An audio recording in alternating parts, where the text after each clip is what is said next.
Hey, it's the Chief Bonding with Board Games and RPGs, and I'm coming in real quick about Charioteer once again. I'd mentioned I was going to play it 6-player, and I did. We played it 6 and 5. So here's how that went down. People wanted to know. I was getting questions in the comments. So we have events here at the house, I don't know, every other month. We're trying to do it every month. I had Charioteer set up ready to go. Folks came in. I was hoping to play in the 6-player game, but nope. 6 players were in. I said, fine, I'll teach and go play something else. So it handled 6 extremely well. Well enough that multiple people, 2 that didn't get to play, yes, and 3 that had, wanted to play it again at the end of the night. Everybody was leaving. We'd played some werewolf. We always play werewolf at the end. Folks were around the table. They were saying, hey, I'd like to play that again sometime. And I'm like, yeah, sure, we'll do another event. And then a couple of them said, what if we do it right now? And it was late. It was like 9:30, 10 o'clock. And I was like, let's do it. And we played a 5-player game. So gameplay. The only probably negative that I really saw here, well, okay, we'll go with 2. 1, it's player side, AP. You can get a player that's sitting there like struggling. Oh, I don't know what to put down. It happened to me a couple times. And everybody's dependent on all those cards being selected before you flip and then start triggering all the moves. So we had a nice deal. If someone was APing a little bit much, the rest would kind of be like, come on, the horses are running. Play those cards, play those cards. And we could keep it moving with some playful jabs going on. But you've got to watch out if I'm not usually an AP, but every once in a while I'm like, oh, I've got 2 tough choices or 3 tough choices. You've got to just pick and go. So you've got to watch your AP players here. If you're AP yourself, know that. Just make a decision and go. You're going to have 20 to 22 some decisions, so just make it and keep those horses running. Second, there is some difficulty in picking up what the little symbols are from the crowd tokens. So that's a little subtext thing.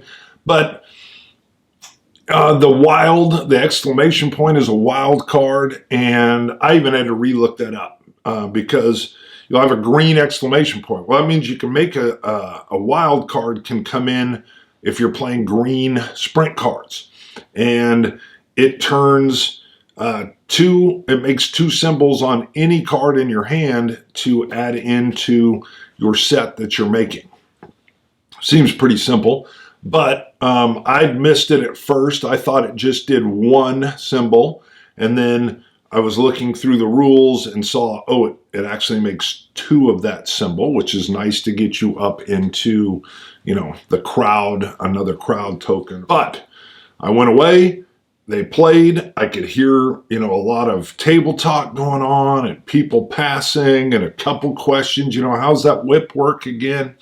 So in overall with 5 or 6, it's still an abstract racing game. Yes, that chariot theme is there, but it's still a little bit abstracted. And here's the real positive part. I still feel like I need to plumb the depths a little bit. So it's pretty simple to do your things while you're playing, but I was still sitting there thinking, man, I think I could have done better moving up my skills. And I need to work on getting specific skills targeted so that they're paying off a little bit better in the end.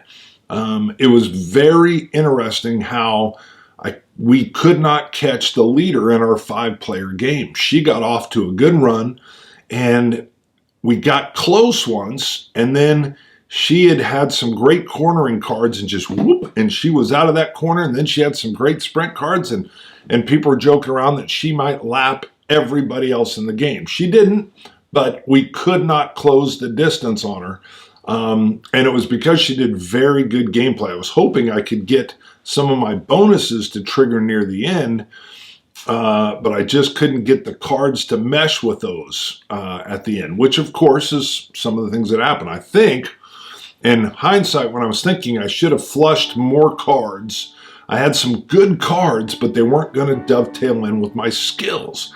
And I was thinking in retrospect, it probably would have been worth, I had a couple chits where I could have dumped 3 cards and tried to bring in the ones that were going to work with my skill set. So very nice aspect that it had me thinking, what do I do next time?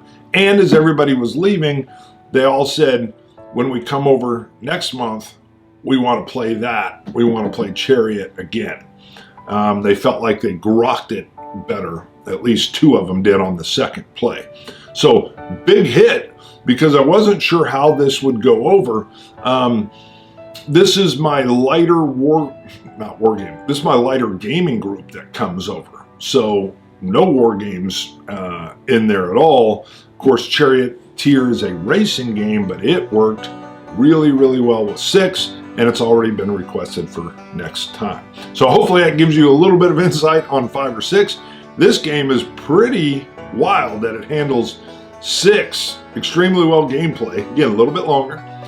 But then 2, it was extremely enjoyable at 2. I usually don't have fun with racing games when there's 2 people. But my wife, when we were done, I was cleaning it up, and she said, oh, don't clean it up all the way.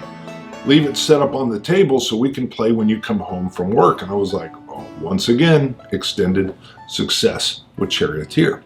That's it, Chief, bonding with board games and RPGs. Don't forget, subscribe and thumb that baby. My subscriptions have been going up lately. That helps out a lot on the algorithms. See you guys later. Bye.